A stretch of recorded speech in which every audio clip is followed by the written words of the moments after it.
Don't stop believing. Don't stop believing. Don't stop believing. Oh, we have 100 interviews. Oh, because I what's it called? I emailed the Godfather.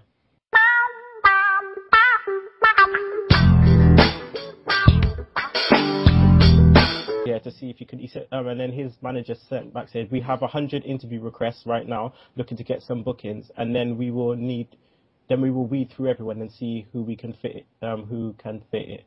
All right, that means no, because he's preparing to come back into wrestling, innit? Yeah. So, okay. All right, cool. All right, so I know you're recording, so we're good to go, yeah? Yep. All right. Hello, everyone, and welcome to the Sunday Segue Wrestling Podcast. It is Sunday. It's episode 27. It is me, the man of the hour, too sweet to be sour, the one man, no Twitter fan, Kinny Killa. And you know, I'm always kicking it with the hashtag tech guy himself, the girl them sugar, Sugs. Yo. And people, we have a special guest today, a good friend of the Segue Army, Mr. Sami Elgahmi. Is that that's the best you could come up with? I'm quite impressed, actually. I thought you'd be hitting up. I thought you'd be hitting up E2J for some historic nicknames, and I thought you were going to throw me under the bus. But I'm quite impressed that that's what you got. Come on, man! I can't do that to you. I wait for E2J to be back online, and then you lot can throw shit at each other. Dude, I'll tell you what, we need to do that in video if that was the case. Oh, yeah, that would be one. So how's it going, Sammy? I know you're in a busy Starbucks cafe, whining and dining yourself, you know, morning breakfast and all that. Whining and dining. I'm surrounded by tourists and I'm drinking Chino, and I'm at the moment just trying to block out whatever background song they're playing in here. But yeah, what I'll behave today, don't worry. Yeah, it's all good. Like Sugs said a minute ago, it's all real life. Ain't that right, Sugs? That's right, mate. You got to do it where you can, do you know what I mean? And I can't wait for him to do his Fandango impression in a cafe full of tourists. It's going to be funny. It's going to be funny. That's what I'm talking about. So, Sugs, how's your weekend been? Mate, I need to tell you about my football team. If we think like Man United are bad, my football team is worse. Currently, we lost 7 out of 7. Yeah, and yesterday, we were like 2-0 up, then we were 3-1 up, and we lost 6-4. But I scored, and even I scored like a 20-yard, like, just banger, like, hashtag netbuster. Just come, just hit it, and it was just in before it left my foot. And then I scored like a little scrappy goal, but it's just, that's it. Yeah? And then I come out, and I'm in the shower, and I hear people screaming about Man United have lost. So the day just got worse. And then my boy Gareth Bale came on and had a beast for Real Madrid. So it's just getting worse and worse. What is it like? Football's just messing us up. If it's not wrestling, it's goddamn football. Exactly. Oh, jeez. Yeah, but the thing is, with wrestling, we've been being disappointed for a long time. With football, this is new for me and you, Kenny. This disappointment for being Man United fans. Well, Sugs is a United supporter as well, so it's like I have to, like, you know. Mate, when I can remember and be bad. Remember, I'm 34. I can remember and being shit. You know. I can remember like Brian McClare when he used to play, and he was my favourite player, and we never used to win nothing apart from the odd FA Cup. So I remember what it was like before, the good times. Dodgy knee, Brian McClare. Oh my God, that's the classics right there. I got offered a free ticket to go to the NFL in Wembley, but they don't get back till 2 o'clock in the morning, and I got to get up for work at 7:15. Well, I got to get a train at 7:15, so I couldn't go. Free ticket. Pissed. Well, funnily enough, I'm supposed to be going myself. We were gonna go and try and a couple of my housemates were going to head over and try and see if we could pick up tickets on the day, because I know they're not sold out yet. But to be honest with you, I mean, I'm a big NFL fan, and the teams are both 0-3. It's not going to be worth watching. It's going to be awful. The thing is, they've got another game in a month's time. You should come down for that one. Yeah, maybe. Okay. Well, that's the NFL talk. Like I said before, we a little bit bilingual up in here. We could talk wrestling. We could talk football. We could talk NFL. We could even talk Scandal in EastEnders, as we do all the time. Scandal, season 3, 4 days. We're on the countdown.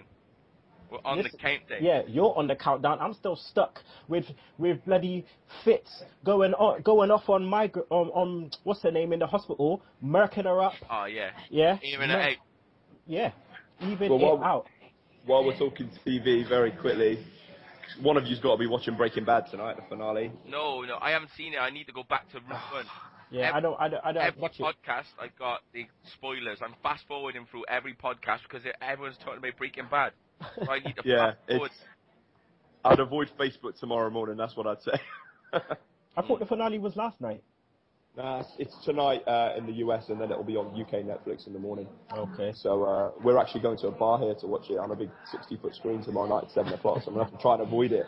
Avoid it in the afternoon. You know how to do things the classy way, innit? Just a 60-hit screen just watching Breaking Bad. Okay, people, well, back to the matter at hand. It's the Sunday Segue, episode 27. We 6 months through, people. 6 months of Sunday Segue. So again, like I said before, I'm going to leave the singing until episode 52, which makes it a year. Okay? So, please, people, all your Twitter followers, you've done great recently, I just got a shout out, Steve Dawson. He's a friend of King Bingus. Thanks for supporting the show. King Bingus, this one's for you. Hashtag dry lunch and hashtag beige at best. Standard. People, make sure you check out binguswrestling.blogspot.co.uk. Check out his blog. He should be on the show again soon. So yeah, all you Twitter followers, make sure you follow us. Sunday, that's at Sunday Segue. Segue spelled SEGUE. Also email us. We need to know all your opinions, views, so we can read them out on the show. So email us sundaysegue@gmail.com. You can listen to our old episodes on YouTube and Podomatic, and make sure you download that Double Twist player. So, without further ado, Sami, when we have our guests on the show, you have to give us your best Fandango impression and tell us your favorite wrestler of all time and your favorite current wrestler. So, without further ado, Sami, can you give us your best Fandango impression, please?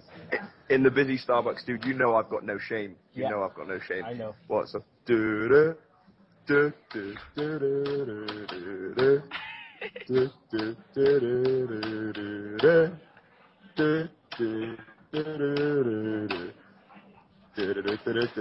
it. That's all you're getting from me. I've got everybody looking at me, but I don't really care at this point.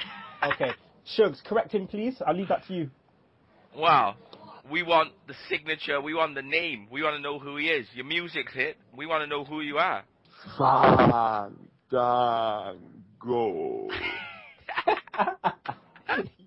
Yes, Sami.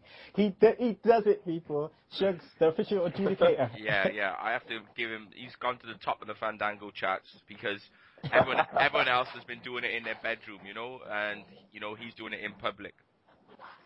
Dude, you want to see me do that in the bedroom? That'd be quite fun. I might actually give that a go next time I've got a guest over. See how long that lasts then. Yeah. Favourite wrestler.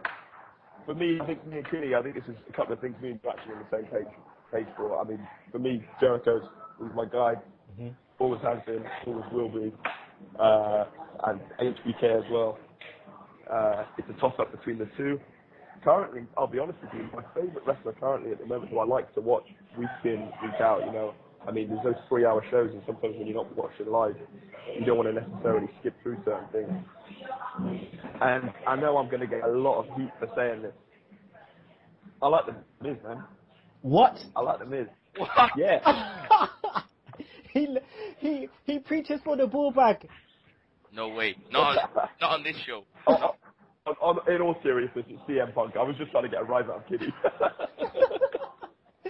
Oh, God. What are you like, Sami? Well, it's your own, it is your own thing. That's one for the bull bag. We got, a first last week with Triple H, so, we got a one for the bull bag. Oh, God. What is this show going to be like today? God damn it. Okay. Right. Let's just go straight into the deadly dirt sheet.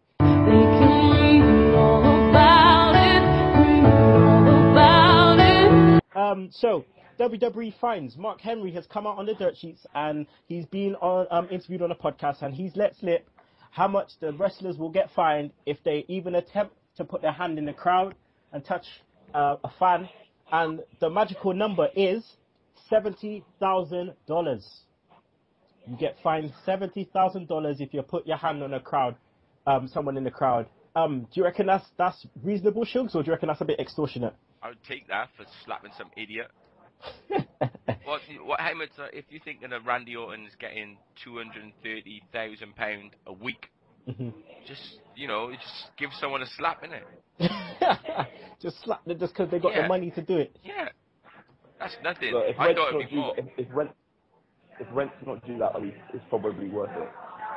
Yeah, you just go and slap up a man like CM Punk going up on that big guy, you should have just jumped the railing and just give him a little slap. 70,000, it's all good. You need me, so I just slap you for the fun of it. All right, news 2. How much would the Mrs. Mom have got fined last week for jumping in? Oh, you know what? She weren't gonna do nothing. Shugs knows. She was standing there, kayfabing it like, oh, this isn't real. My son's not really getting beaten up, so I'm just gonna smile in the camera, and just do it like that. She did us wrong, man. She did us wrong. All right, so news 2. Khama apparently is returning to the WWE. So, as we all know, Khama left. She was pregnant, then she wasn't pregnant, and now she's got back into good shape. So it seems like WWE may be ready to offer her a return. Sami, what's your thoughts on Khama returning? Do you love it? I think it's much needed. I will say this, I know we're going to run through Raw at some point, but AJ's carrying that the entire Divas division. And to be honest with you, obviously I know it's character based, but even she seems like herself she's a bit sick of it. It might be nice to see those two go at it. I don't know how it would work. I don't know how they'd bring a return back. I mean, are they going to keep her and have her surprise us at the Rumble again? Who knows? That'd be quite interesting. So I'm looking forward to it. It'll give us something different to watch on a Monday night. And make the Divas kind of segment must see TV, as my boy would say. Well, all I'm saying, is Khama versus AJ would just be, she would get bust up. Could you imagine an Impact Buster on AJ? But this is the thing, like it's good because AJ's so small and she's so big, Obviously, that's the good thing about Khama. She's like a beast in the women's division, but I think especially with AJ, it'll be really good. It'll be a good fit, Yeah. Lastly, news item 3: WWE are interested in Mexican and New Japan talent. So it looks like WWE have finally come calling for New Japan wrestlers Prince Devitt and Shotgun Carl Anderson. Plus, they're looking to sign Volador Jr. from the CMLL promotion in Mexico. I myself, a little bit marking out if they do get Prince Devitt and Carl Anderson. Really good performance in Japan Pro Wrestling. I'm sure E2J would be marking out himself if he heard about this. Ain't I right, Sami? Oh yeah, I think this would make his Christmas, to be honest with you. If he, we all know what he's like with his Japanese wrestling. And one thing I will say about that, with them bringing these guys in, is if they do it right, it could have the same effect as what they've had with the Shield. If they bring a couple of them in together, and as opposed to filtering them in, maybe actually run some promos and get some interest, get some buzz going. I mean, because look, these are talented guys. I mean, I'm not necessarily the Japanese pro-expert, but I've sat with you guys enough. I've sat with E2J. I've watched links I've been sent, and these guys are good, talented wrestlers. And I'll be honest with you, the pair of them are probably better than most of the roster at the moment. There you go. When it comes to wrestling talent. So I mean, it'll be interesting. Right, you heard it there from Sami. So, guys, let's go into Raw. Segment 1: Triple H and Steph McMahon promo. So, Shugs, what did you think of the beginning of Raw? Because I mean, we've seen something like this, similar, 3 times before, where the rest of the roster are on the top of the Titantron, on the top of the ramp, waiting to be heard by Triple H and Steph McMahon. But yeah, what did you think to the beginning of the show? It's good because this time they actually got them involved. The previous times they've just been there and they haven't done anything. But these are obviously the ones that have been chosen to be the ones who have been fighting back. So it was good to see him up there, and it was good, obviously for Rob Van Dam to interrupt, and he's been pushed forward, so he's getting more of a pop, and he's getting more of a of a reaction, even though he's going to be going away soon. But yeah, thing is is it because they're short on numbers that we've got to have Zack Ryder up there and fucking what's the other guy's name? The Wolverine. Yeah. Justin Gabriel. Justin Gabriel, yeah. Do you know what I mean? So is it just because they're that short that they can't get 10 decent superstars? Because you've got like sort of like 4 good superstars and then just a load of shit, really, or maybe 6. You know, got primetime players. You had Ziggler, yeah. You got the Usos, Rob Van Dam. No, R-Truth don't came. With his fucking pushback, he doesn't came. He's got the pushback. Oh god. Well, I mean, this is what I was going to put to Sami. I mean, you know, watching this made me think how thin the roster actually is. You know, it's a fact that you had Job Squad 2.0 standing up on there, and you know you couldn't count a guy that could potentially be a world heavyweight champion, let alone a WWE champion up there. You know, what do you think of the roster at the moment, Sami? I think the biggest problem is I think we've got 5 or 6, maybe you could even push to 8 with the injuries of Sheamus and Cena at the top. And the problem is you've got 2 title belts, where one of them, even with Del Rio carrying it, doesn't even mean that much. And then the other problem is you've got a load at the bottom. There's no mid-card, what you would call high mid-card talent at the moment, because the Intercontinental title and the US title, as much as like I know recently with Axel and other things like that, they're just worthless. And that's the problem, is there seems to be a huge divide. I mean, you said it yourself on that stage. You've got RVD, you've got Dolph Ziggler, former world champions, stood at the top. And then you've just got this divide of, I mean, you can't even really call Ryder and Gabriel young upcoming talent at the moment, because they've both been involved in some big pushes, and like with Gabriel with the Nexus, for example, and Ryder when he had his push a couple of years back. And he didn't take advantage of it at the moment. They're just there to kind of fill in, is what it seems. I mean, it would be nice to get a talent refresh.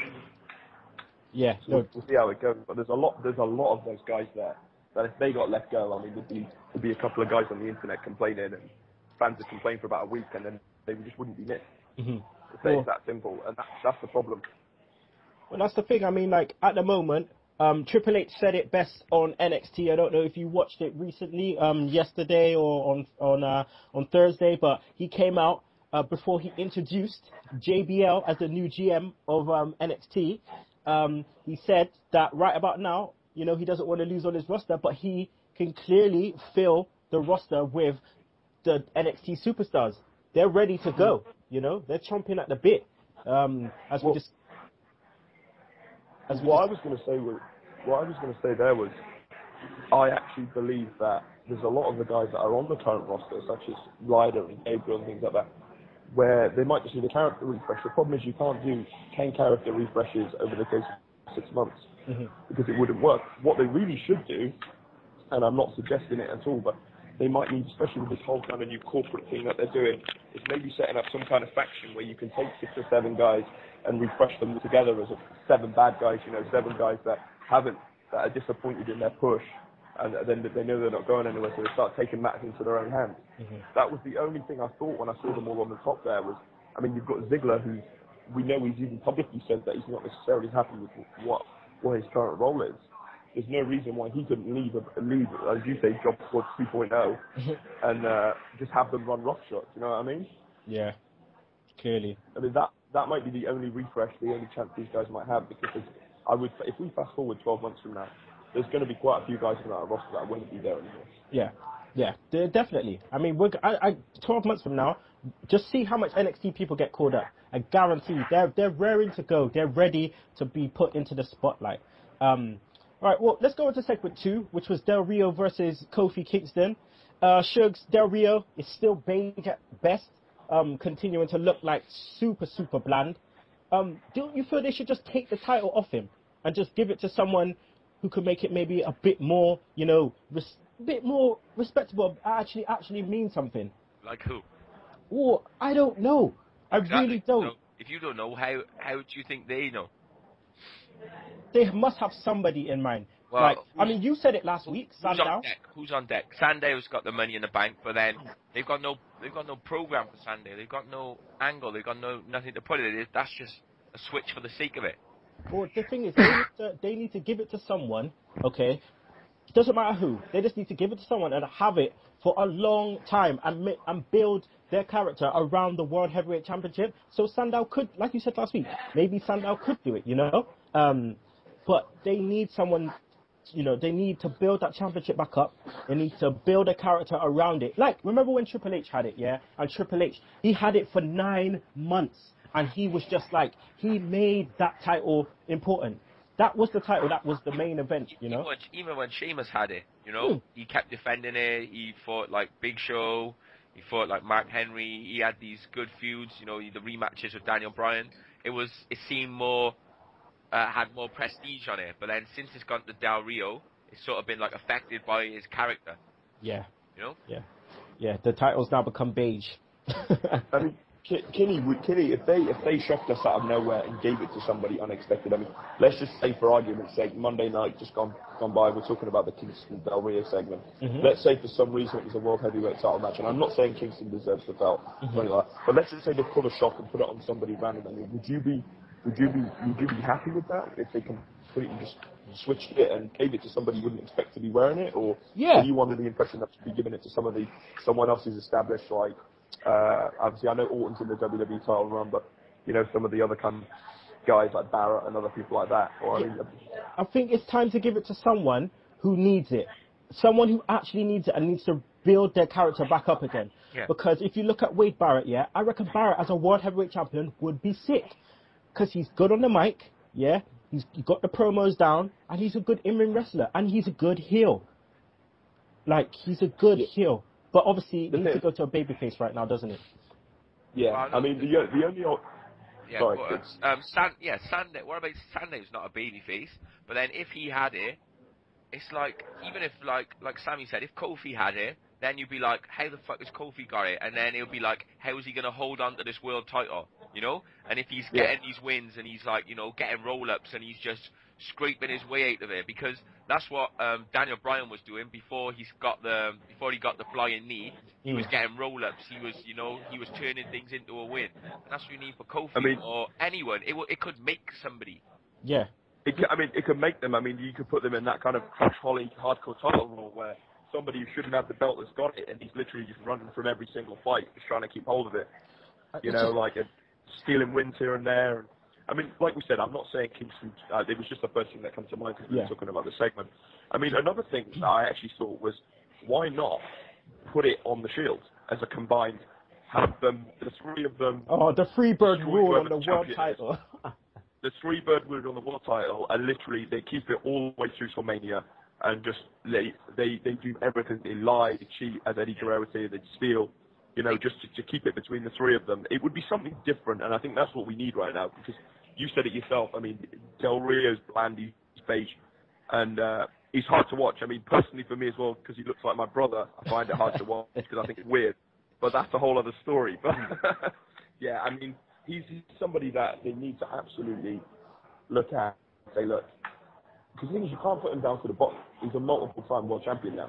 Yeah. He needs a new gimmick. He needs to be either put with maybe he needs a valet, one of the female, or maybe set up some kind of Mexican faction. Who knows? But he needs something. Something different. Like him as a leader of a faction. Like, I could see that. A dictator, I could see that from him. But in terms of the championship, as we've seen for the last couple of months or the last couple of years, it's been, all we've seen, since Edge left, it's been Del Rio, then Christian, then Del Rio again, then Ziggler, then Del Rio again, then Christian, and then you know, obviously we have Daniel Bryan in the middle of that and Sheamus, but it's just been a bit repetitive, and I feel like we should just have something brand new. But we could talk about this till the cows come home. Let's just go on to the first segue view, backstage segment, which was Triple H and The Miz. Right, I'm just going to say this right now, right?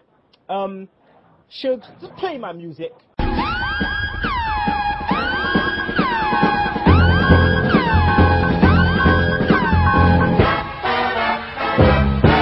WWE, right? The Miz, you've been talking it all up on your website saying he's injured his lariat and all this bullshit, and then all of a sudden you have him standing on Raw looking like nothing's happened to him, just standing there like his neck wasn't bust, no neck brace or nothing. What is this? You make us feel like things are meant to be real, but it's not. He had the suit on, he stood there looking like a ball bag as usual, not even no neck brace or no nothing. Come on, man. You just stop doing the little half-hearted shit. Like, put your all into it. If you are broadcasting that his ass is being kicked, like we saw, and his neck is freaked up and he's got a bust-up lariat and all that shit, we'll make it look like he has. Make it look like he has. But no, you know, we had ideas for him last week, and you just messed it up, and you had him standing there looking like a ball bag again. Come on, man. Switch it up. God damn. Sami, you know, the ball bag, he got his ass kicked. Triple H and him's got this thing going back and forth. You know, do you think this will bring anything more to the Miz's character? Because over the last couple of weeks, we've been saying that the Miz has also had nowhere to go, and we felt that he should have been taken off TV for a bit, come back and just started frigging up Randy Orton from the crowd. So, you know, do you feel that, you know, these segments with Triple H will benefit him in the long run at all?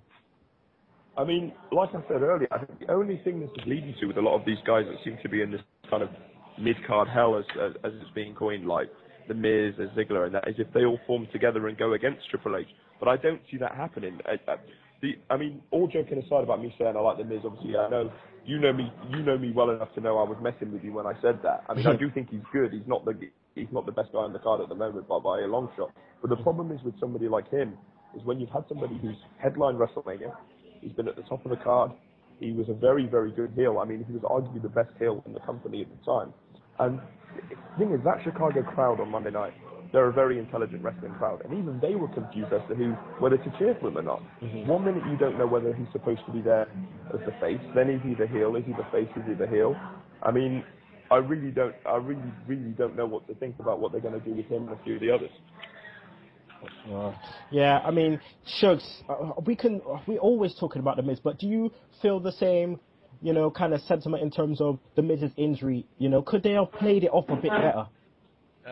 Yeah, they could have played it off a bit better. Obviously, they didn't want to keep him off TV, but if they're going to sell the injury, then someone needs to look like they're injured, not like they got a fucking rod up their ass, which is what he looked like. So, yeah, I just think that they should have sold his injury better, you know? All right, well, let's go on to segment 3, which was the Wyatt family versus the Primetime Players. Hurrah, hurrah, hurrah. Quick match. Shugs, are you still sold on Harper and Rowan? I've never been sold on Harper and Rowan. Okay, let me rephrase that question. Are you sold on Harper and Rowan? No, because they're wet. One of them can't wrestle, and I don't know the difference between the two. The guy in the jeans. Who's the one who's been wrestling the longest? We had this conversation. Luke Harper. And he's the ginger one, or he's he's the one with the wife beater. Yeah, so he's okay with the clothesline from hell, but the one who looks like the garbage man. Duke the dumpster Josie. Yeah, and it's just like the only good thing about him is Bray Wyatt, and that's it. Mm-hmm. Yeah, they're looking like a second-rate Godwins right now, man.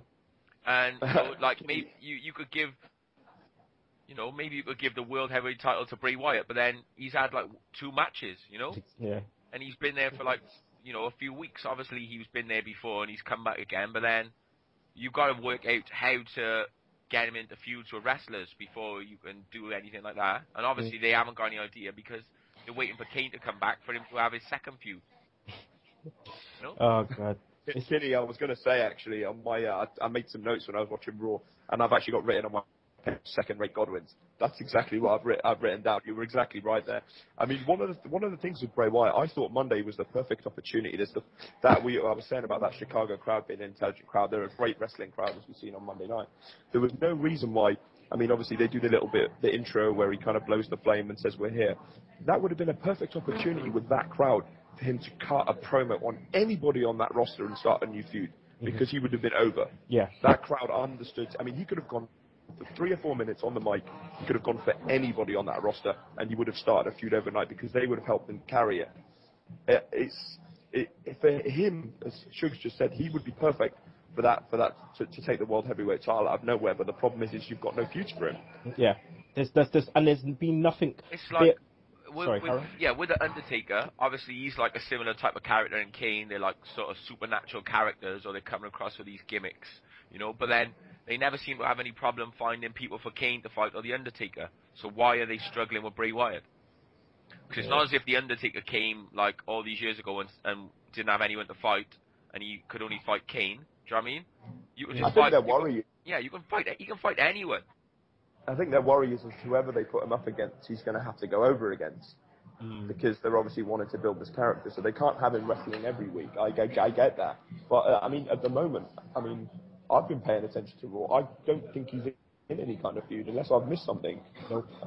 He's just been messing up our truth for the last how many weeks? Right. Kitty, you know you enjoy that. Don't deny it. He's just been, pushing the pushback even further. But I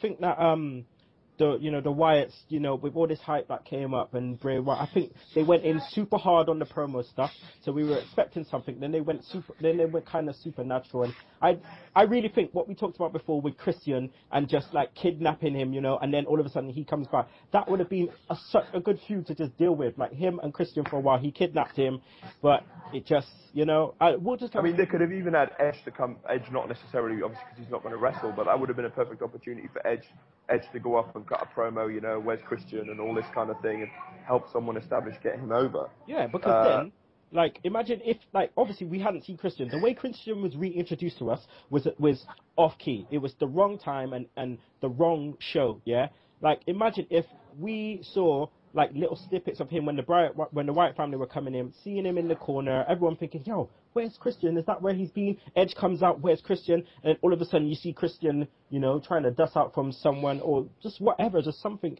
completely different for the Wyatt family. Their promos were different, but then again, when they came in and, started wrestling and stuff, it's just pretty much kind of same old, but, only time will tell. But Sami, in terms of primetime players, is this the end of their push now? Because obviously, they were getting pushed before with the whole Darren Young being gay thing coming out. But now, do you think this is the end of the push? Well, funnily enough, I was going to ask you the same thing, but not necessarily the end of the push. I mean, for me personally, we were just talking about Harper and Rowan then. I mean, O'Neal looks like he's in a different league from the pair of them. I mean, I know we make jokes about him doing the hurrah, hurrah, hurrah, but he is talented. I mean, he's someone not necessarily, I mean, he could be that random person you put the world heavyweight belt on out of nowhere. He's great on the mic. We've heard him do commentary. It was hilarious. I personally think that they're going to have to split them to push them, because the problem with Darren Young now is because he's come out as gay, and that is he's such a public profile. He's known by people who aren't even involved in wrestling. I've got friends of mine who know I watch wrestling that they don't watch it, and they heard of it on online and things like that. They can't have him with Titus O'Neil because they need to separate the characters. Now, I'm not saying Darren Young should go and kind of be some kind of gay character like a Rico or something like that. Not at all. Right, he could be his own man, but what I'm saying is they need to split them up, because I actually genuinely think they both could be pushed. Not necessarily both all the way to the top, but I think that they could both do very well, because I think they're both very good.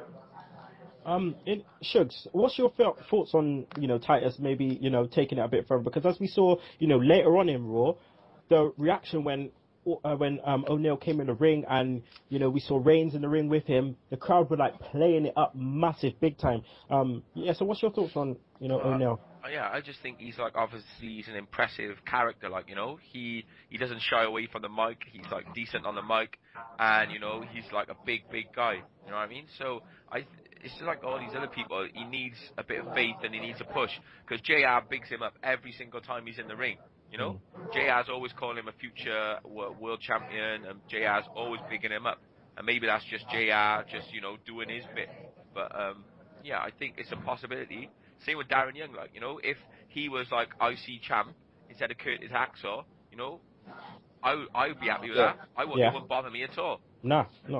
Kenny, does it worry you at all? We're talking about all these younger guys being pushed with the news about the potential of Hogan coming back for a WrestleMania run. I mean, they must all be sat there in the back, these young guys, thinking, what have we got to do to get a push here? Right. But I mean, personally, as much as I loved Hogan when I was a kid, and I loved him even more, I'm definitely more of a WCW NWO Hogan guy than Hulkamania, only because I came into wrestling slightly later than yourself and E2J, and Shugs obviously, because I know he's a bit older than us. But I mean, I don't want to see him. I mean, I'd like to see him at WrestleMania 30 come out and get a pop and shake a few hands and do a couple of poses, but I do not want to see him in a valuable feud on that card. No, just put him in the Hall of Fame. Yeah. He deserves it. Put him in the Hall of Fame. Give him his. He's put wrestling on the map, you know. So he deserves to go in the Hall of Fame. He's already there. He's already in the Hall of Fame. He's already in. Since when?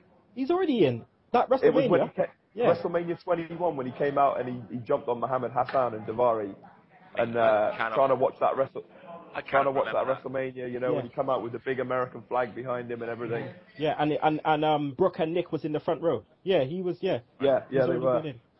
But yeah, for me personally, obviously Hogan, he always has a place in the WWE, but because I am such a big mark for NXT, right, and the Performance Center, I'm watching all these guys develop. WWE have a really, really good thing going on right now, and to just bring someone in just to, you know, to do what? What's Hogan going to do? He should the only wrestle. thing I want to see Hogan do is get destroyed by the Shield. Yeah. Put them over. Yeah. I think that would be good. Exactly. Hogan will be happy to come and make an appearance. He'll come out, you know, real American will hit. He'll get a great pop from the crowd. The Shield come out and just destroy him, and that's it. He's never going to sign up for that. Hogan should only come back if he's going to put someone over. It's as simple as that, because he's had his time. Let the others do their thing, man. Like, he's had his time, and he should only do that. Look at Jericho. He's doing it, you know, putting the guys over, and he's enjoying doing it. So, you know, the only person I really want to see him come in and have one match is Sting. That's it. Just one match. Just WrestleMania, one match, and that's it. Just to say he's done it. Put him in the Hall of Fame and done. But in terms of Hogan, no. Talking about Jericho quickly, I don't know if you've seen that interview he did last week where they spoke about when he came back and did the feud with CM Punk and the whole kind of alcoholism, what the original feud was supposed to be, where he was actually, they had a tattoo artist backstage and Jericho was going to attack him and beat him up, and then Jericho was going to tattoo CM Punk live on Raw, and Vince was all up for it, and then when he realised that there was going to be some blood, because obviously when you get a tattoo there's a bit of blood here and there, but they pulled the idea and switched it within 30 minutes to this whole kind of alcoholism storyline. I mean, I don't know if you heard about that at all, but I'd have loved to have seen that on TV. I think I preferred the alcohol thing, to be honest, because I'm sure CM Punk's got tattoos already, hasn't he? Like, but the alcohol thing was a bit more like, you know, he doesn't drink, so it was a bit like, wow. And then when he smashed it and stuff, I was like, yo, it was a. I think. He poured it on his head, wasn't he? Yeah. Drink it up. I think the reason I would have liked the tattoo thing, and Jericho actually said it, this is what he said in these interviews, so I'm quoting verbatim when I say this, but he said that you can have 100 tattoos. It's like if you were a prostitute, for example, and and you're a girl and you sleep with 100 guys, the thing is, if one of those guys rapes you, then it's completely different. And that's what he was saying. He said basically that's what the tattoo would be, where, and Punk was up for the idea where Jericho would literally leave his mark forever on CM Punk. Okay, guys, we've digressed. We've digressed way too much. We've digressed way too much from primetime players, right, to Darren Young, to Titus O'Neil, to Chris Jericho, to just CM Punk, and then to, you know what I mean? Yeah. Chris Jericho. Right. Let's just get back to this. Let's get back to it. Right. Segment 4. Segment 4 is now going to be christened Ballbag TV. Okay. So on Ballbag TV, we saw the Ballbag and Big Show, and Stephanie McMahon. Shugs, how well did Big Show, you know, play his part on this segment? Do you know what? All I saw was the knockout punch, because the version I downloaded, they just came back from the break and showed me Miz getting knocked out by Big Show. Yeah, same. My version was the same. My version was. So is that the Kinney approved version of Raw where Miz is cut out, his TV is cut out? The best thing was, it's like, you know, Big Show's just been bawling all the time about hitting people, and like, you know, he's been really stuck in a like moral dilemma. And Stephanie's like, oh, punch Miz. He's like, yeah, fine, bam. That's it. Yeah, didn't even think twice about it, just bam. That was the best bit of it. Stephanie's definitely been taking promo lessons from Triple H. The way she was extending her words out was ridiculous when she was sympathise and disappointing. Like it's obviously their bedroom talk. I am the gamer. Yeah. I mean, did you watch a Stephanie promo from 5 years ago? Then you watch this on Monday night. All I kept thinking about is whenever their pillow talk involves it must be slow, sensual, long words, extending it out. I don't know. But Steph is another one, Sammy, because she's been going in. She's been gold, man. She's been bringing it. She pretty much was like. She's pretty much like. She's up the game. She's pretty much been like, you ain't shit, knock him out. Standard, like, you ain't shit, knock him out. I think that's one thing I'd say about Stephanie and Shane as well, is they very rarely come back, and they come and they do these kind of 3 to 6 month things every 3 or 4 years or whatever. Is they've been around the business long enough to know that they're not going to waste their time with something if they don't believe it's good or they can carry it, and that's what's good. Seeing Stephanie come and she creates the reaction she creates. I mean, she's literally the second or third best heel on the show. I mean, the number one heel on Raw at the moment is the WWE app, because every time it's mentioned, the whole crowd goes nuts. I mean, that's the number one heel on the show at the moment. But yeah, no, she's really good, and it's nice to see as well. I'm looking forward to Vince coming back and how they're gonna put that back in. I'm not sure yet, but yeah. Yeah, I look forward to Steph's segments now. I look forward to it. Like, I wait to see how she's gonna actually go in personally, everything on people. Kenny, on Ballbag TV, very quickly, as you've named it, I think that's now become the part of the show which is the bathroom break, right? That used to be the Divas segment, but now, I mean, you watch the crowd. If you actually watch that segment properly on the proper version of the show, not the one you see, there's a lot of people getting up out of seats and leaving. Whereas everybody was there when AJ came out for the Divas match. AJ gets big pops. She gets a big pop from the crowd. I mean, we're going to go into AJ a bit later about her pops, but let's go on to segment 5, which was Orton versus RVD. Shugs, Orton, busting his mean streak. He was going in on RVD just like he did on the Miz last week. We had a count out, double count out, so both were protected. Do you like Orton's mean streak at the moment, the way he's carrying on? Let's just say that the fans voted for RVD, on the WWE app. So, Jerry Lawler was getting his overtime, doing those announcements. But yeah, I think I was always an Orton fan. I never liked him as a face, but like, this is when I like Orton, I know me and you watched the Triple H DVD, and they showed when he, RKO'd Vince, RKO'd Stephanie, handcuffed Triple H to the ring and all stuff like that. That's the Orton we need, a super heel. And that was an amazing. Who's just like sinister laugh. Yeah. When he did the DDT off the top rope and he did that laugh. I mean, that's part of that character that everybody loves. I mean, the fact that he's just got this mean streak to him. And the thing is about it as well is, I think that was why it was so hard to sell him as the face, like a nice face, as a proper green kind of baby face, because we know he's got that green streak in it and that evil streak in him. Yeah, he's a fucking nutcase. Yeah, that's what it is, because they were playing off him having some type of disorder. When they said it, and he was like, "Oh yeah, we know you can't help her and stuff. We know." Like he was on fucking medication or something, and he needed, his ADHD kids.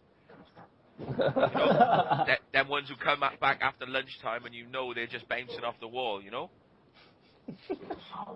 Oh god. Well, obviously at the end of this, we saw Del Rio come out and just cheap shot. He just came out, was like, "Fuck USA," and just cheap shot. RVD. Kind of messed up, but the RVD and Del Rio feud, is getting a bit. I think it's gonna obviously culminate in Del Rio winning, because after this RVD is gonna F off. But in the next part, we saw a segue view, which was Orton and the Bellas. They actually acknowledged that Brie Bella and Daniel Bryan are in a relationship, didn't they? Well, on Raw, but they did that the other week because he walked past and gave her a hug. Oh yeah, true. But the way he was going in, he was like, "Yo, I'm a real man," just going in on Daniel Bryan, like, "How you doing?" Calling him all sorts. I loved it. I thought it was sick, because he was like a proper sleaze, and he's just like, your man ain't shit, look at me, He's just proper going in. Alright, well, we're going to go on to the next segue view, which was Steph McMahon and AJ. AJ got a big pop when she came into, the screen. AJ got a big pop when she came on the screen. More gold from Stephanie McMahon. Sami, how effective was the, transition from the wedding that she was shown on the TV to when AJ came in? Oh, it was fantastic. I mean, I know I heard you guys say that you've watched the Triple H DVD, which I've not sort of sat down and been able to watch it yet, but I'm definitely going to.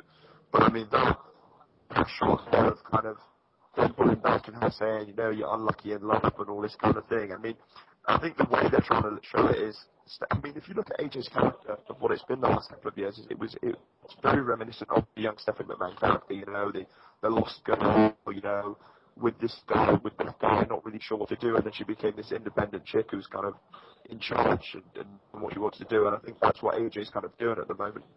And to be honest with you, I think that a lot of the reason AJ's getting the attention she did was obviously that promo she cut 3 or 4 weeks ago. The problem is why have they not done anything with that?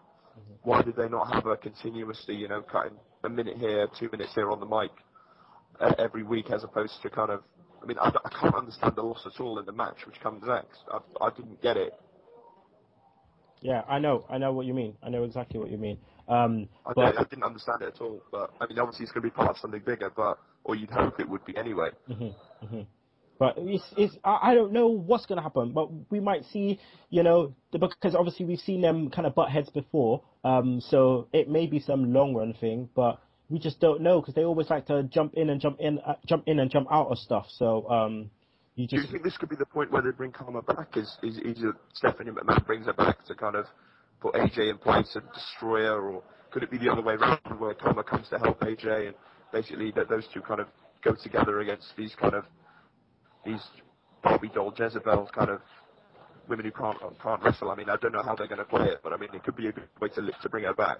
I would more likely probably see that Steph bringing her in as you know, her kind of bodyguard or something. I don't know. But Khama needs to run roughshod. That's what she needs to do. She needs to come in and run roughshod. I want to see a feud between her and Paige, and just yeah.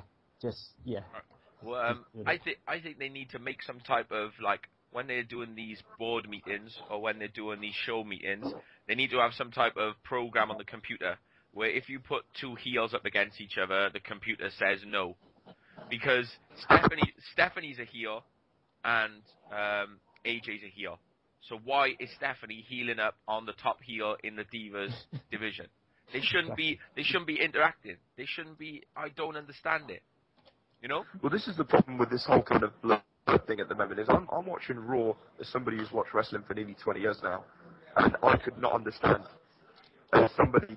I mean, I've got my own views, but if I go back to when I was a kid, if I was 6 or 7 watching Raw on Monday, I wouldn't have known who to cheer for. I'd have been so confused as to what was going on, because there's no kind of solid heels and solid kind of faces, and I know that was kind of what made the Attitude Era what it was, because you could cheer for who you wanted to, but the problem is they keep switching it I mean, we're having switches go on during the show, you know?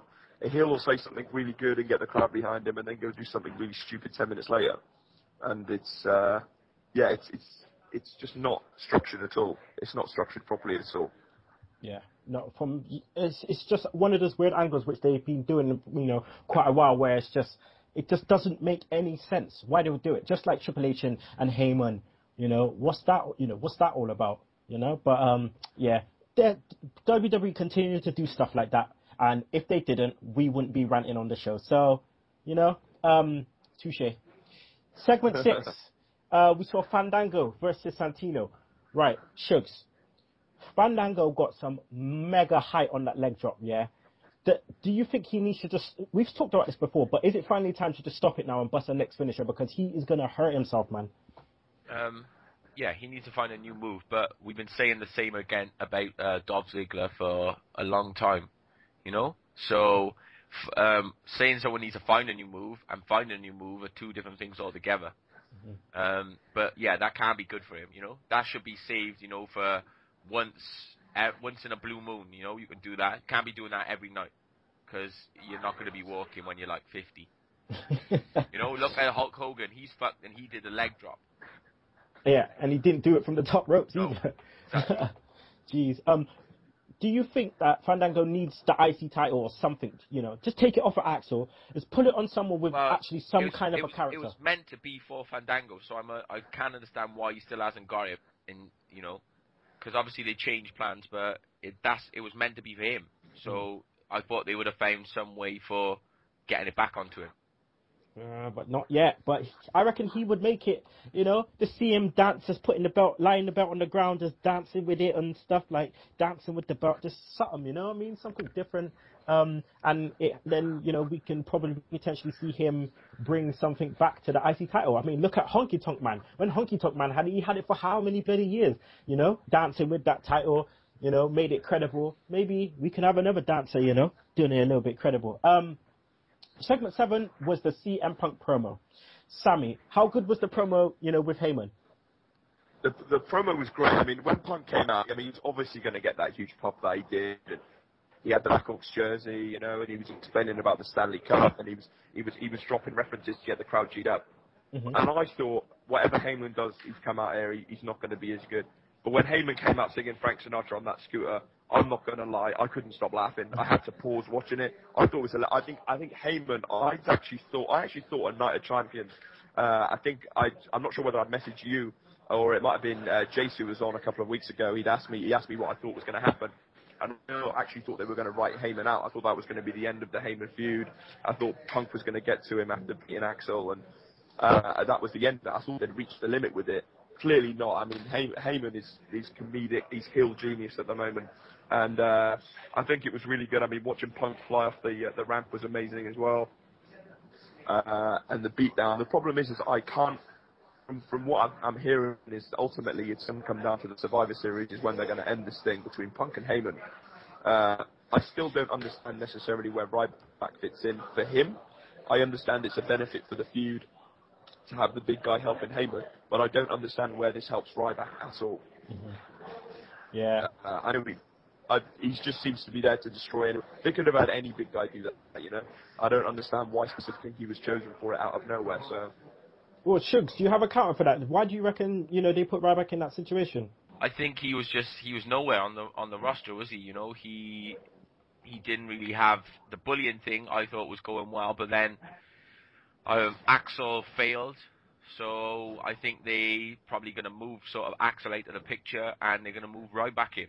You know, they don't want Heyman off TV. Lesnar's only got a few dates, so we needed a new Paul Heyman guy, and Ryback wasn't doing anything.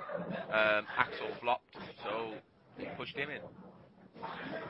Does anybody know actually whether these dates that Lesnar has, I mean, does that include WrestleMania, or is it separate from that? I mean, no, from what I've read and what I've heard, he's literally got 2 dates left. That's it. Well, I think it includes WrestleMania. Okay. I think it includes WrestleMania. I mean, I would be surprised if you know, if it didn't. But yeah, I think it does include WrestleMania. I think they'd re-sign him for at least a couple more nights and throw a bit more money his way, because you can't build a feud. That was the only problem with Heyman's not Heyman, Lesnar's feuds in the past, is that there's not been enough TV time to build it up. And I know he comes in, he destroys, and that's enough to sell tickets. But it'd be nice to see him. Not even necessarily be in a match, but it'd be nice to see him put 3 or 4 weeks solid together before a pay-per-view, and give us something to build into, you know? Yeah. Shugs, CM Punk's, you know, he's already banged up, as we've seen how many times, and how many times they say it. Was you surprised that he took that gorilla press through the table? Yeah, I just think it was just botched. Yeah? Yeah, it was shit, like, do you know what I mean? But that's the thing with Ryback, he's still green as fuck, even though he has been there for quite a while now. And he's like, it's a bit like working with Lesnar, like you're bound to get hurt. Yeah, I mean, it looked so. Yeah, I mean, I looked at it and I thought, CM Punk, man, what are you doing, bro? But, you know, maybe you're right, maybe it was a budge. But it just looked like it kind of hurt. But on the dirt sheet it says that, you know, he didn't get injured from it, so he's already had a rest, and I feel like he needs another rest. So, well, he's not going to be off TV anytime soon. So we just have to, you know, wait and see what happens. Right, so let's go on to segment 8, which was the Divas match, which was the piss break. Shugs, man, they should just bring in Emma, shouldn't they? They should just bring in, you know what? Let's just play the tune. Bring her in. Bring in Emma, man. The Evolution. Have you seen the t-shirt? Yeah. You know a fan made that for her. Oh, but have the WWE got it now? I don't know, but the fan has made that for her. Like, she's just over, man. She's just over. Someone please just bring this girl in, because she's her and Renee Young work off each other so well too. It just works, man. Bring in Emma. Bundy's Divas. So yeah, piss break. So we won't even talk about them. We'll just go straight on to segment 9. the final match of the night, the main event, which was the 11-on-3 handicap match. So, guys, before the match starts, Shield comes out, and all of a sudden, Cody Rhodes and Dusty Rhodes just come through the crowd, just take out the Shield. Ambrose got dealt with. Cody Rhodes, right? How good did Cody Rhodes look in this segment? He looked fantastic. I mean, one thing I'd say about Rhodes, I mean, we were just talking about the World Heavyweight title before. I mean, did this RVD thing finishing up? I mean, the smart money would be to have Sandow take that belt, and once Rhodes is established, he gets his so-called job back. I mean, Rhodes is going to be over. I mean, he's got the wrestling lineage. I mean, he looked great. It worked for him on Monday night fantastically. They need to keep. Shucks, don't you reckon they need to keep this going? Him just coming out of crowds, just trying to get at Orton, trying to get at the Shield, just trying to get at them. Yeah, I think like the best, like we said last week, the best thing that's ever happened to him is being off TV, getting married. That's the biggest push they've given him so far. The fact that they took him off TV and he's come back, the crowd's on his side, everything, just from not being there. You know. But the best thing is like Goldust is going to do a sneak attack. So he went home, painted his face gold and black, put a hoodie on, and then went through the crowd because no one is ever going to notice him. Obviously, he's got a hoodie on. Yeah, he just that just made me laugh. Again, another thing of WWE just kind of not making the little things count. But all in all, do you feel, Shugs, that this was booked nicely for Roman Reigns to kind of get the spotlight a bit? Yeah, I think Reigns looked good. He took his first pin, so they sort of evened him out. He had those 3 spears, looked like a beast, but then he allowed one of his cousins to beat him up, or his pair of his cousins to beat him up, and that was fine. The double kick, and then the splash or whatever, and then they took him out. Aren't those spears that is one fan. I'm going to say it. That is a sexy spear. I mean, he does it proper. I mean, Edge was good. Goldberg was awesome. I mean, but I'm telling you what, Reigns is in the running at the moment of having the best spear ever. If he keeps that going and keeps running through people the way he does with it, I mean, it looks great on TV when he does it. I just looking forward to seeing him just fine-tuning his wrestling skills, even though he has already, but just that bit more, because he has got the look to be a top guy, man. He's got that, he's got that look. So hopefully, the thing is with him, he's like on deck, he's got everything that Vince likes, everything that probably Triple H likes. Maybe not, his mic skills are not on point, but I think the way he comes across, the way is he speaks really quietly, and then he just goes in. I think that he'll do well. Also, obviously, we talked about Big Titus getting the love, from the crowd. There was some really good build-up sequences in there as well. I think it was when maybe Roman Reigns got eliminated, and it was Bryan, hitting Reigns straight into a double switching by Usos, and then he gets, eliminated. That was quite nice. Sammy, did you see Rollins? Rollins looked good. He bust a curb stomp as well. He did look good, but on the same thing, there was something that really bugged me before the start of the match was the promo where they cut backstage, and I keep getting not annoyed and upset by the fact that Ambrose is cutting a fantastic promo and you're getting into it, and then Rollins will just jump in and say something really, really stupid, and I don't know whether it's affecting whether I like him in the ring. I think all 3 of them have got the potential to be top level stars. I think Ambrose is set when it comes to mic skills. I think the other 2 need some work. But in some ways, it's good that they're not just having Ambrose carry them. I think Rollins can be the guy, but he's going to need some serious work with some of the things he does. But when it comes to his in-ring ability, I mean, I think that's one thing actually over the whole roster with a lot of these younger guys. We're talking about guys that need to push athletically. I don't think there's many guys on that roster that aren't good enough to be top-level guys when it comes to actual athletic and wrestling skills. A lot of it just comes to the writers and the people backstage giving them solid storylines and giving them good promos and characters to be. I think we're lucky in that fact over the last few years that the guys are all athletic and talented now. It's now just a case of getting that character over. Yeah, exactly, and that's why in NXT right now you're not getting pushed, you're not getting put up to the main roster if you don't have a character, if you don't have a stone gimmick. So how the match kind of ended, we saw nice 2 sweet chins by the Usos again as soon as Roman Reigns tried to jump onto the apron. I mean, Shugs, despite, you know, it being Job Squad 2.0, I mean, for me, the match, like, I found the match exciting. I liked it. I liked the build-up. I liked the ending, the way it finished. It finished well. I mean, did you like the match in a whole? Yeah, I thought it was better than the one on SmackDown. Sorry, my missus is giving me evils. Man, allow it. Yeah, so I thought it was better than the one on SmackDown, the way they switched it up. So it was like they were stitching up the Shield, but then obviously throughout the show, people were getting taken out, so they weren't really going to be able to wrestle. And they weren't really going to be able to make a difference. So they were already starting, and, you know, they were men down, you know.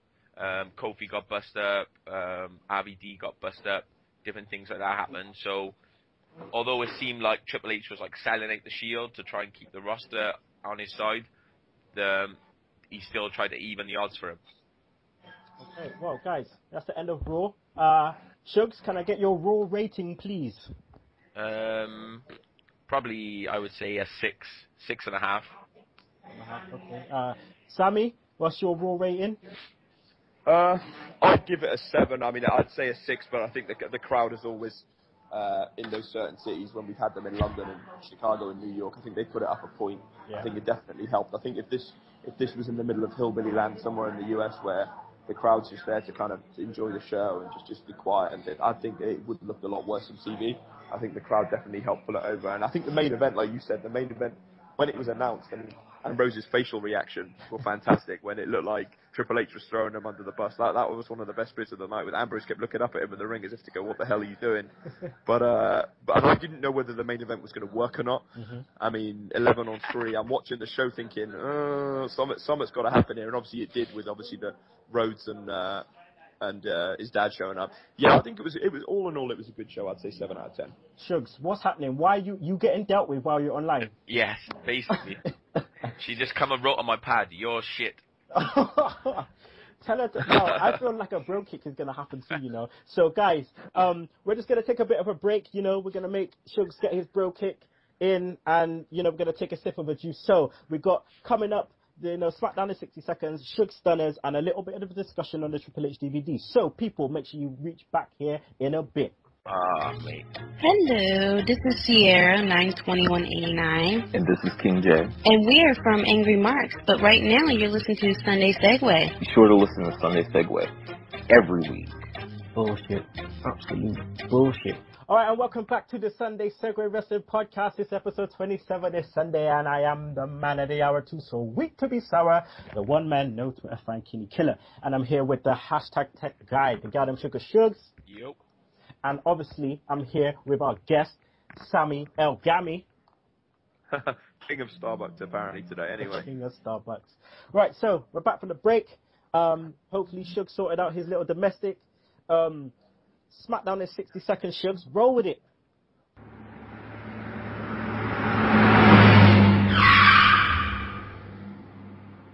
Okay, so Smackdown. Triple H talking about what's best in business, interrupted by the Miz, and books Triple H versus Randy Orton. Del Rio beats down Archer again. After the match, RVD attacked Del Rio and posted the heavyweight title. Real Americans defeated front-time players after Darren Young tapped out to the ankle lock, so push over. Dean Ambrose and Dolph Ziggler ended in a disqualification, interference with the Shield. So even though Teddy Long's not there, Triple H makes a 6-man tag team match player, and the Shield defeat RVD and Dolph and Kofi. AJ Lee beats Cameron. Heyman and Ryback come out. Heyman cuts a promo about he'll beat CM Punk at Battleground, and Santino and the Great Khali defeated by 3MB. So much for Santino's push. And then Miz against Randy Orton, DQ after Orton just keeps beating the Miz down. Triple H and then Randy Orton hits an RKO. Fade to black. Fade to black. I like the way you said, you know, Zolf Diggler. That's his alter ego. This is the alternate universe. Zolf Diggler. Okay, well, you're about to get hit, people, with the best segment ever, and you're about to get hit with Sugs Stunners.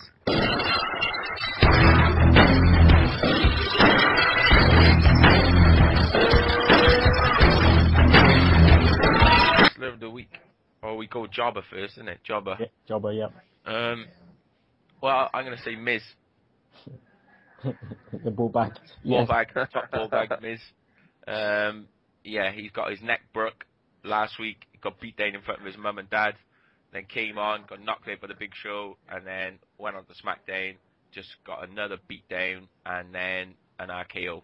So he got. So if he wins that 3 times, if he wins that award 3 times in a row, then surely you've just got to rename it from Jobber to the Miz Award of the Week or Ball Bag of the Week. Yeah, well, Because, I mean, that's his name belongs on that award. Probably at the moment it would be like the Zack Ryder Award, so because he just seems to win it forever.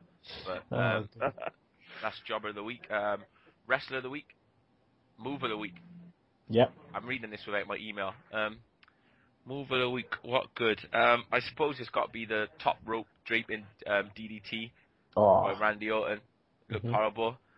And obviously he's hitting that draping DDT. It's becoming like, obviously it's been a signature move for ages, but when he's been hitting it outside the ring, you know, onto the mat, and then like he's gone to the top rope version now. So that was quality.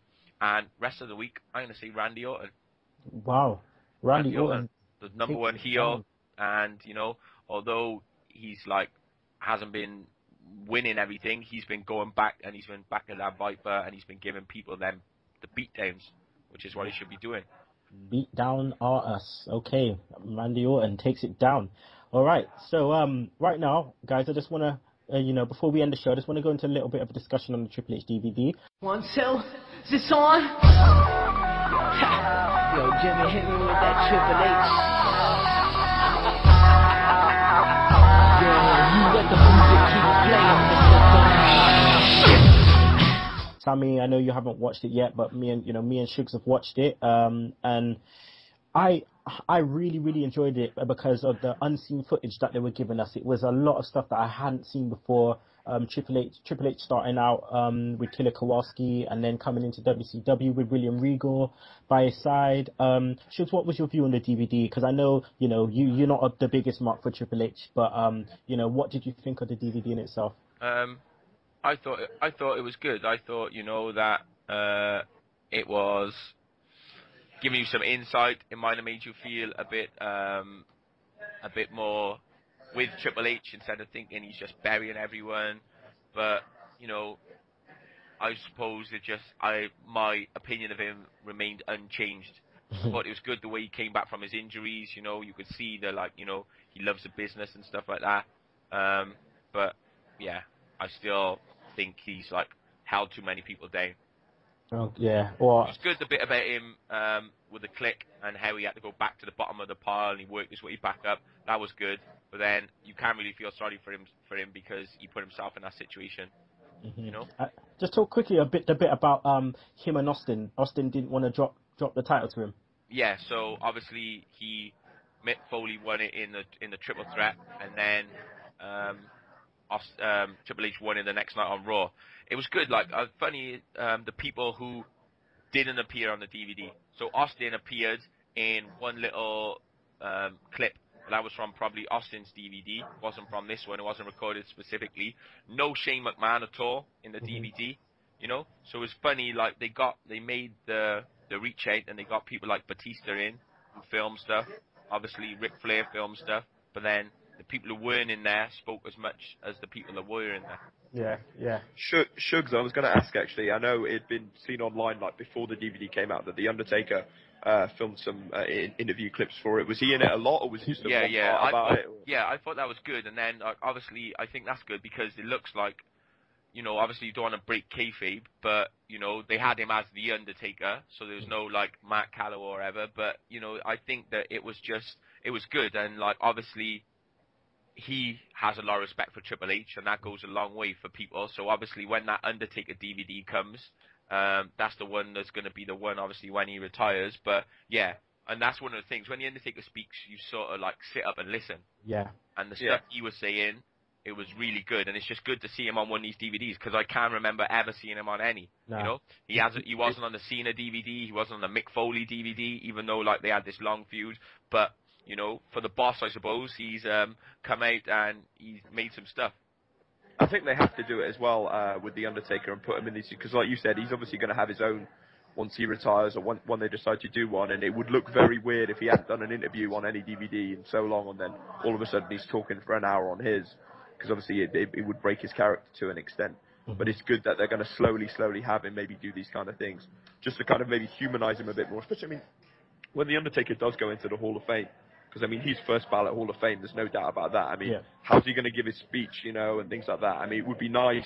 That's why I've always been the guy that always thought that he would always finish with the biker gimmick, as opposed to the Phenom gimmick, just so that because obviously when he was doing the Deadman stuff as the biker, he was obviously talking a lot more, and they gave him the mic, and obviously he wasn't this kind of silent killer type, and I think that's how that they should finish it off, just so that way that he does interviews after. He can still be the Undertaker, but doesn't have to be the guy that doesn't say anything. Yeah, he was very much instrumental on the DVD, man. Like, he had a hoodie, had his hood up, and all of his views were so good, you know. He was stern about his views, the way he was coming across. It was nice. He was like he was the ring general, the locker room general, everything, the way he was coming across. And yeah, I'm quite glad he was in quite a lot of it, to be honest. You know, I share that same view as you guys. But yeah, Sami, I definitely say give it a watch. Definitely give it a watch, because there's some interesting stuff, some backstage segments in the gorilla positions, a lot of gorilla position footage after WrestleMania, where, you know, Triple H lost to Undertaker for the second time, and you had him backstage, all of them hugging. You had Vince McMahon bawling. Like, no, I'm serious. He was shedding some tears, bro. I definitely, it's on the list to watch, to be honest. I should have really watched it this week when I had some time. What I was going to ask, actually, did you guys actually, what's the, I've not seen the match listing on the DVD. Is it a good listing? I'm not sure if you sat and watched them, or is it more about the documentary as opposed to the matches? I didn't sit and watch them. I watched the first two. One was in WCW, and I think the other one was in WCW as well, the first two. But Shugs, did you watch any of the matches? Nah, like I on none of these DVDs have I ever watched the matches. Maybe on the Mick Foley one, I watched like the Hell in the Cell, but that's only because it's just amazing. Yeah, Sami, quick note, mate. Right, Triple H's first ring name was Terror Rising. Terror. Yeah. I'm surprised actually when they did the Edge DVD, we didn't get more of Sexton Hardcastle. You know, I think they try and bury a lot of these old gimmicks. I think they should be put to light on the DVDs. You know. Okay, all right, people. Well, that's the end of the show. Sami, thanks for coming on. Been trying to get you on for ages. I'm glad you managed to, you know, come on. Hopefully this isn't, you know, the last time. So yeah. Yeah, man, it's been a pleasure. And next time, don't worry. I mean, whether the coffee shop becomes my gimmick, who knows? Or maybe next time I'll just sit at home and, you know, have my own little coffee and maybe put some coffee shop CD background noise on, just so you get the same kind of vibe. But yeah, it's been fun, man. It's been a pleasure. It's been a shame it's been this long, but next time definitely get me on with your missing man at the moment. Yeah, I want you two to face off on Beat the Clock, man. That's what I want. I actually thought, when you first asked me to come along, I thought that's what I'm going to end up doing against E2J. But I will say this: I've listened to quite a few of the shows, and whenever he's been on Beat the Clock, I'm shouting. I was actually with his cousin, and we were sat there shouting like he knows the answer to this, but under pressure, he seems to fold just a little bit. So. Oh my God, yeah. And always, you know, I cannot do this without the hashtag tech guy, the goddamn Sugar Shugs. It's no problem, man. It's no problem. Right, so, you know, I'm going to finish off with, as usual, with In the Words Of, and I'm definitely going back to SummerSlam 1990, because this time it's in the words of Earthquake. So, this is a promo by Earthquake, just before he goes off to face Hulk Hogan. So, in the words of Earthquake, I'm telling you now, Gene, you better put in a call to the Red Cross and get the ambulances lined up, because this is an earthquake you can predict. And when it hits, Hulkamania will crumble into complete devastation, and you can choke on that slap nuts. Woo!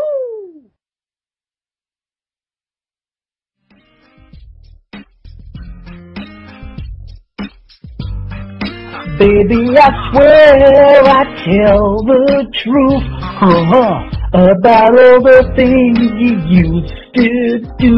Come on. And if you thought you had me fooled, I'm telling you now, objection overruled.